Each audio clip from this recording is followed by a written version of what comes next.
2 روز کے اندر اسٹیب اور فائنینس سے ہم اس حوالے سے میٹنگ کریں گے۔ اپ گریڈیشن کی سمری کے حوالے سے کافی ساتھی اس حوالے سے پوچھ رہے ہیں کہ کہاں پہ ہیں، تو وہ بتاتا چلوں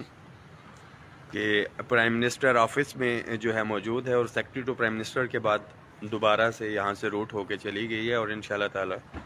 بہت جلد جو ہے وہ اپروو ہوگی۔ کس لیے اپروو ہوگی اس کی وجہ بھی بتاتا چلوں کہ جو کچھ کیڈر رہ گئے تھے فیڈرل سیکریٹریٹ کے 17 اینڈ ابو، ایک بند لفافے کے اندر جو ہے مصدقہ اطلاعات ہیں کہ ان کی بھی سمری گئی ہے، جس کا کسی کو بھی نہیں پتا۔ میں آپ سے شیئر کر رہا ہوں، ڈسکلوز کر رہا ہوں، ایک ایک چیز سے آپ کو آگاہ بھی رکھیں گے، کیونکہ یہ کچھ کیڈرز رہتے تھے، وہ پروٹیسٹ پہ بھی تھے 12-14 دن، اور ان کے پروٹیسٹ کے ساتھ ہی انہیں یہ کہا گیا تھا کہ جب تک اس سٹاف کا مسئلہ حل نہیں ہوتا، اور ظاہری بات ہے جہاں پہ دیگر 17 اینڈ ابو کی سمری جلد از جلد ہوگی، تو ہماری اپ گریڈیشن کی جو سمری ہے انشاءاللہ تعالی وہ بھی ہوگی۔ ملازمین تیاری رکھیں کہ ہم نے کمپرومائز کیا تھا صرف اپ گریڈیشن کے اوپر، اور ہم نے کہا تھا کہ ہم انتظار کریں گے 1 ڈیڑھ یا 2 مہینے یا 3 مہینے، جو ہمیں کہا گیا کہ پے اینڈ پینشن کمیشن کی رپورٹ اور اس کے حوالے سے ملازمین کے لیے صرف اپ گریڈیشن، اور وہ بھی اس طرح کی اپ گریڈیشن کہ جو ڈرافٹ رات کو شیئر ہوا تھا وہ کچھ اور تھا، اور صبح اس کے اندر جو امینڈمنٹ کی گئی، اور 17 اینڈ ابو کے لیے جو ہے صرف فیڈرل سیکریٹریٹ کے، کیونکہ صوبوں کے تمام سیکریٹریٹس کے اندر ہو چکا ہے۔ بہت سے ساتھی اس میں بھی کہیں گے ظلم ہو گیا، زیادتی ہوگی، سب کچھ ہو گیا، تو اپ گریڈیشن اگر صوبے کی طرز کے اوپر انتظار کر رہے ہیں آپ لوگ، تو سیکریٹریٹ کے پھر افسران جو ہیں ان کا بھی صوبے کی طرز کے اوپر ہی ہوا ہے، جس کو ہم نے بیس بنا کے اس اپ گریڈیشن کا ایشو دوبارہ سے اٹھایا تھا، ادروائز تو یہ پہلے ہی ریجیکٹ کی جا چکی تھی۔ صوبوں کے اندر ریسنٹلی پنجاب کے اندر خزانہ تو بھرا ہوا ہے بالکل، کیونکہ رننگ بیسک پے کے اوپر اس کے اندر اضافہ کیا گیا ہے، پنجاب کے اندر اعزازیے بھی بانٹے جا رہے ہیں، مگر جب بات 1 سے 16 کے ملازمین کی آتی ہے تو خزانے بھی خالی ہوتی ہیں، اس پہ شرائط بھی بہت سی لاگو ہو جاتی ہیں، اور اس کے قصوروار ہم ملازمین خود ہیں۔ کوئی بھی ساتھی آپ کا 2014 سے اور اتنے پینڈنگ ایشوز چل رہے تھے، ٹائم سکیل پروموشن 2001 سے بند تھا، ڈیسیزڈ امپلائیز جو ہے ہمارے 2006 سے یہ پالیسیز تھی،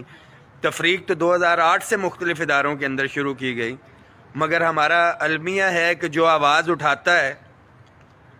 کوئی اس کے لیے کھڑا ہوتا ہے، تو ہم سب سے پہلے اس سے حساب کتاب کرنا شروع کر دیتے ہیں کہ جناب آج تو آپ آئے ہیں، ذرا ہمیں بتائیں یہ کیوں نہیں ہو رہا، یہ کیوں نہیں ہو رہا، اپنے گریبانوں میں نہیں جھانکتے۔ اس میسج کو شیئر بھی کریں، تمام صوبائی ملازمین کے لیے بھی یہ میسج ہے کہ یہ ایک مشترکہ لڑائی ہے، پہلے بھی مشترکہ لڑائی لڑی گئی جس کے ثمرات ہمیں ڈسپیرٹی ریڈکشن الاؤنس کی صورت میں ملے، اور آگے بھی اگر کوئی ریلیف ہمیں ملے گا تو وہ اس مشترکہ جدوجہد سے ہوگا۔ سب سے پہلے یہ اپ گریڈیشن اپروو ہو جائے، اس کے بعد جو اس میں خامیاں ہیں انشاءاللہ تعالی وہ ہم نے ہی دور کروانی۔ کچھ لوگ جو گمراہ کر رہے ہیں یا اپنی ایفیشنسی دکھا رہے ہیں، اس حوالے سے ہم لیٹر، ان کی سوچ سے بھی زیادہ جو چیزیں میرے سامنے وہ میں پہلے سے شیئر کر چکا ہوں۔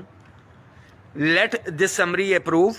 کوئی چیز اپروو ہوگی تو اس کے اندر جو کمیاں کوتاہیاں ہیں وہ ہم نے ہی دور کروانی ہیں۔ اگر آج ہی ریجیکٹ کر دیں گے تو پھر سارے کا سارا کام ہو چکا۔ صوبوں کے اندر اگر اپ گریڈیشن ہوئی تھی اور ہم یہاں پہ کھڑے ہو جاتے، وہاں پہ نہیں ہونی تھی، تو شاید اس کو بنیاد بنا کے ہمیں بھی نہیں ملتا۔ اگر سیکریٹریٹ کے افسران کو مل سکتا ہے بہت اچھا ہے، ہم مبارکباد پیش کرتے ہیں، وہ حقدار ہیں کیونکہ وہ محروم تھے۔ جو دیگر افسران ہیں وہ بھی دیکھیں کہ انہوں نے کس طرح یونٹی کا مظاہرہ کرنا، اور باقی ملازمین بھی دیکھیں کہ کس طرح سے یونٹی کا مظاہرہ کر کے آپ لوگوں نے اپنا حق لینا ہے۔ کیونکہ جب ہم پروٹیسٹ پہ جاتے ہیں، جو لاسٹ بھی پروٹیسٹ تھا، بہت سے ساتھی کہتے ہیں کہ جی ہم یہاں سے آ رہے تھے یا وہاں سے آ رہے تھے،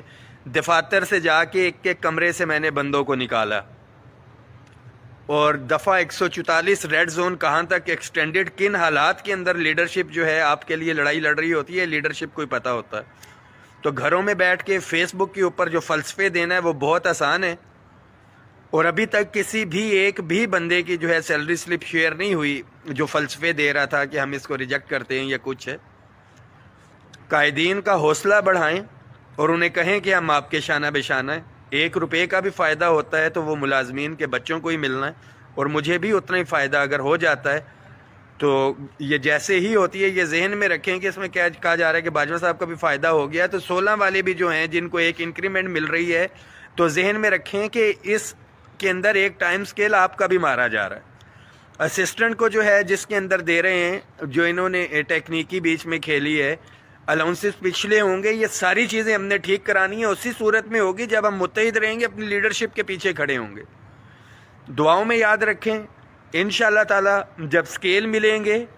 تو اس کے ساتھ الاؤنسز بھی ہمیں ہر صورت میں ملیں گے، اور اس کے اوپر کوئی کمپرومائز کسی صورت میں نہیں ہوگا۔ دعاؤں میں یاد رکھیں۔ پی ایم اسسٹنٹ پیکج کے ساتھیوں کا تھا، ان کو clarification they the. House rent medical conveyance allowance pay and pension commission کی ریکمنڈیشن میں بہت جلد یہ ہمارا اگر اپ گریڈیشن کے ساتھ ہی ان چیزوں کو ہم ہائی لائٹ کریں گے، اپ گریڈیشن ہو جائے، کیونکہ صوبوں کے بھائیوں کو یہ تاثر نہ جائے کہ یہ اپ گریڈیشن کے لیے کچھ اس کے اوپر کر رہے ہیں، کیونکہ صوبوں میں آلریڈی ہو چکا ہوا ہے۔ ڈیلی ویجز کانٹریکٹ ایڈھاک ملازمین کا اگر آپ 15 دن کے اندر ریگولر نہیں ہوتے، ایک ڈائریکشن گئی ہوئی ہے، تو آپ کے لیے بھی بہت سالڈ گراؤنڈز ہیں پروٹیسٹ کرنے کی، باہر نکلنے کے لیے، کہ جو ایک ڈائریکشن گئی ہے مندو خیل صاحب کی کمیٹی سے اس کے اوپر عمل درآمد کروایا جائے۔ تو اگر یہ ہفتے 10 دن کے اندر یہ آرڈر نہیں ہوتے تو تمام ڈیلی ویجز کانٹریکٹ ملازمین کے لیے یہ میسیج ہے کہ آپ بھی آئیں، مگر درجن بھر مٹھی بھر ملازمین آ کے کہیں کہ میں نمائندگی کر رہا ہوں، یا گھروں سے بیٹھ کے سوال جواب کرے یا تنقید کرے، تو اسے تنقید کا کوئی حق نہیں ہے۔ تنقید کا حق اس بندے کو ہے جو احتجاج میں آئے، اور جب احتجاج مؤخر کیا جا رہا ہو، کیونکہ ایک ایک ساتھی کو اعتماد میں لیا جاتا ہے، اس وقت تمام حالات وہ لوگ دیکھ رہے ہوتے ہیں جو گھروں میں بیٹھے ہوتے ہیں، ان کو نہیں پتہ ہوتا، تو ہر اس بندے کو جواب دہ ہیں جو پروٹیسٹ میں آئے گا اور پروٹیسٹ میں ہم سے بات کرے گا۔ دعاؤں میں یاد رکھیں، اس میسیج کو شیئر کریں، اللہ تعالی ہم سب کو حامی و ناصر ہو۔ دعاؤں میں یاد رکھیے گا، ملازمین اتحاد زندہ باد، پاکستان زندہ باد۔